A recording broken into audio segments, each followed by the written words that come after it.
एकनाथ शिंदे असो, देवेंद्र फडणवीस असो किंवा अजित पवार असो,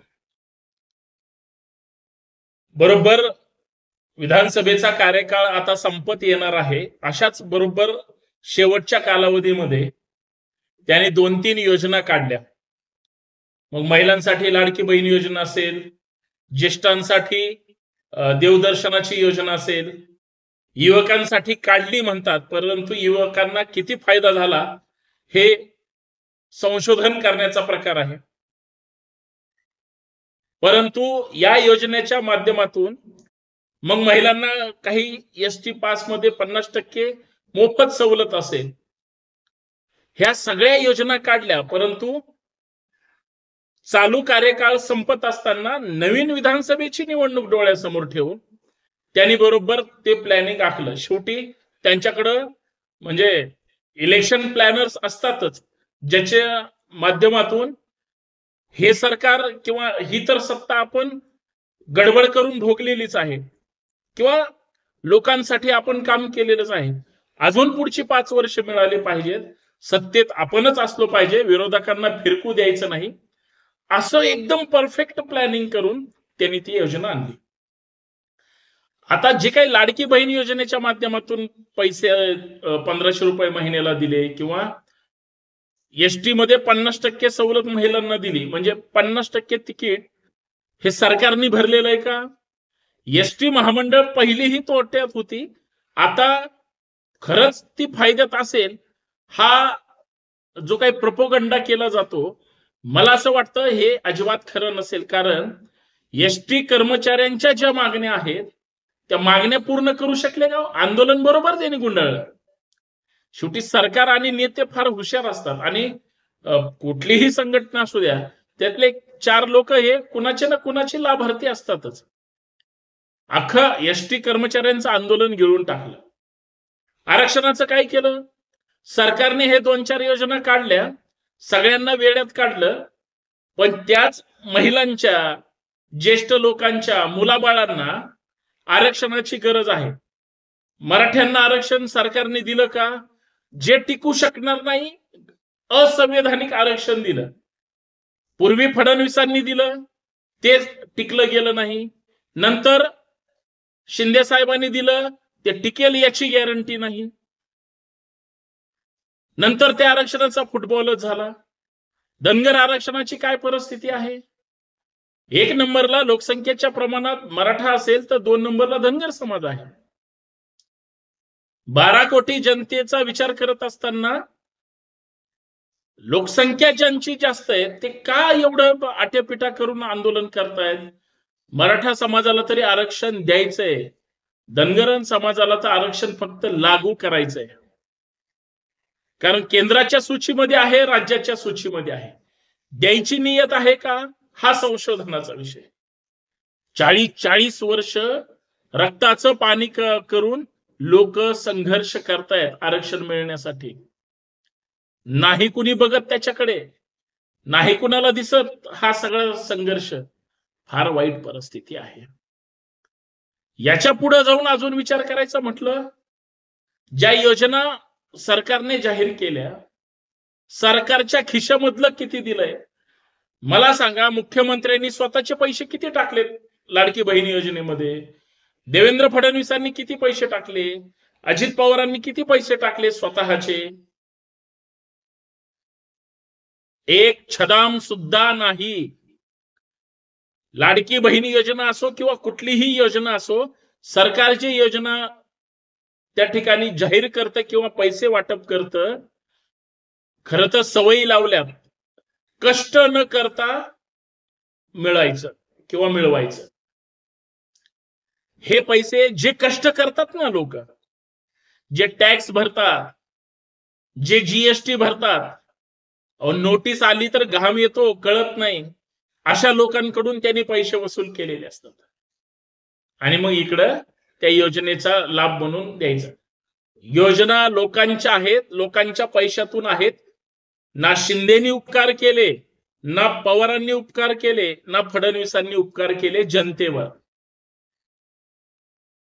तुमचं माझं जे आपण निवडणुकीच्या काळात जे मतदान करतो आपण देशाचे मालक आहोत, मतदार, आणि आपण आपल्यातला एक लोकप्रतिनिधी, मॉनिटर म्हणून आपण आमदार खासदार निवडतो. हे आपले नौकर आहेत. किती जणांना वाटतं आमदार खासदार हे निवडून आले, साधा नगरसेवक किंवा एखादा ग्रामपंचायतीचा सदस्य निवडून येऊ द्या, नंतर ज्यांनी मतदान केलंय त्यालाच टांग मारून कधी निघून जातो कळत नाही. आमदार तर काय बोलायचंच नाही. पुण्यात या एकदा तुम्ही, कधी इथल्या 2-2, 3-3 टर्म ज्यांनी आमदारकी भोगली आहे ना पैशाच्या बळाच्या जीवावर, त्यांना तुम्ही भेटू शकता का बघा. फार वाईट परिस्थिती आहे. लोकांना भेटायला सुद्धा आमदारांना ऍक्सेस नाही. काम तर बोलूच नका. बकाला अवस्था आपण निवडून दिलेल्या लोकप्रतिनिधींकडून होते. आता मला एवढंच म्हणायचंय, मग या सगळ्या ज्या काही योजना काढलेल्या असतात, केलेल्या असतात, ह्यांना भीती का वाटते? जर ह्या योजनेचा लाभ लोकांना मिळाला, जर हे सरकार निवडून परत नाही आलं तर, योजना बंद पडली तर काय होईल? अगं ताई, अगं मावशे, अगं आजी, आजी तर 65 वर्षाच्या पुढची असते, म्हणजे आजी तर लाडकी बहीण मध्ये मोडतच नाही. काकू ह्या मोडतात त्याच्यामध्ये. आता ह्यांचा प्रॉब्लेम काय? 1500 रुपयात तुम्ही संसार चालवता का? 10-20 हजार रुपये नवऱ्याकडून घेणाऱ्या तुम्ही 1500 रुपयामध्ये तुम्हाला इतकं पळवलं सुद्धा आणि इतकं खुश केलं, तुम्हाला ते नवऱ्यानी दिलेले 10-15-20 हजार तुम्ही त्याची चर्चा करत नाही, पण या लाडक्या बहिणीची करता काय?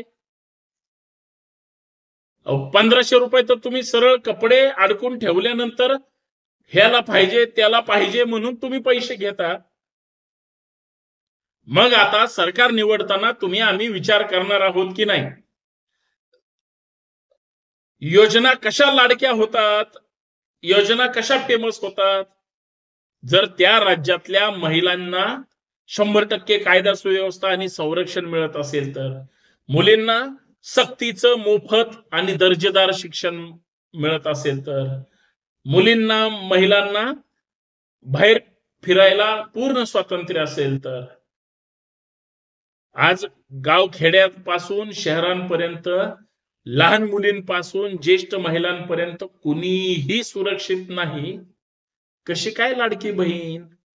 बर, या सगळ्याचा राज्यावर किती लाख कोटी कर्जाचा बोज आहे? राज्याचं उत्पन्न किती आहे? त्याच्यामध्ये सरकारी कर्मचाऱ्यांना पगार आणि पेन्शनवर किती जातात? साधे त्यांचे बिल वगैरे जे असतात त्याच्यावर किती खर्च होतात? आणि मग त्याच्यानंतर विकासावर यायचं. एकही पुढारी, मला एवढं सांगायचंय, कोणत्याही योजनेतून, कोणत्याही योजनेच्या माध्यमातून कुठलाही नेता स्वतःच्या घरातून एक छदाम देत नाही. उलट निवडून येण्यासाठी, सत्तेवर बसण्यासाठी वाटेल त्या पद्धतीनं काळे धंदे करून, वाटेल त्या पद्धतीनं गोरगरिबांच्या मुंड्या मोडून, सत्तेवर येण्यासाठी, आमदार खासदार होण्यासाठी, निवडून येण्यासाठी गोरगरिबांच्या भावनांना पायदळी तुडवून त्याच्यावर उभं राहून हे लोकप्रतिनिधी पैसे उधळून मत विकत घेऊन त्या ठिकाणी निवडून येतात. याने तुम्हाला एखाद्या योजनेतून फायदा मिळवून दिला, तुमच्यावर उपकार करत नाहीत, कारण तुम्ही त्याला तिथं काम करण्यासाठी पाठवलेलं आहे. लोकप्रतिनिधी किंवा उमेदवार, तो कुठलाही उमेदवार असू द्या, तो तुमच्या मतामुळे त्या सभागृहात प्रवेश करतो. तुम्ही जर नाही त्याला मतदान केलं, दुसऱ्याला केलं, तर तो सभागृहात जाऊ शकणार नाही. मग योजना सुद्धा आम्ही आणल्या आणि आम्ही नाही आलो तर योजना बंद पडणार, अशा पद्धतीचा जो प्रोपोगंडा केला जातो, त्यापासून सावध राहण्यासाठी आणि आपल्याच धड्यावर आपलंच डोकं ठेवून, मनका मनगट मस्तक सशक्त करून, वैचारिक प्रगल्भता वाढवून आपल्याला कोणाच्याही भूलथापांना बळी न पडता चांगला माणूस त्या ठिकाणी निवडावा लागेल. योजनाचं तुम्ही काय सांगताय? योजना तुम्ही उपकार केलेले नाहीत, तर योजना वेगळ्या वेगळ्या चांगल्या लोकांच्या हितासाठी, लोकांना फायदा होईल असं राबवणं म्हणजे त्या लोकांना सुखी ठेवण्याचा प्रकार आहे. तुमचा हजारो कोटीचा त्या ठिकाणी साधा राहतं घर बंगला असतो. त्याच्यामुळं तुमच्याकडून फार स्वाभिमानाची किंवा शून्य भ्रष्टाचाराची अपेक्षा करणं म्हणजे वाळूमध्ये गाजराची शेती करण्याचा प्रकार आहे असं मला वाटतं. योजना ह्या तुमच्या पैशातून राबवल्या जातात. योजना ह्या सरकारच्या नेत्यांच्या आणि लोकप्रतिनिधींच्या खिशातून खर्च केला जात नाही, हे फक्त लक्षात ठेवा. धन्यवाद.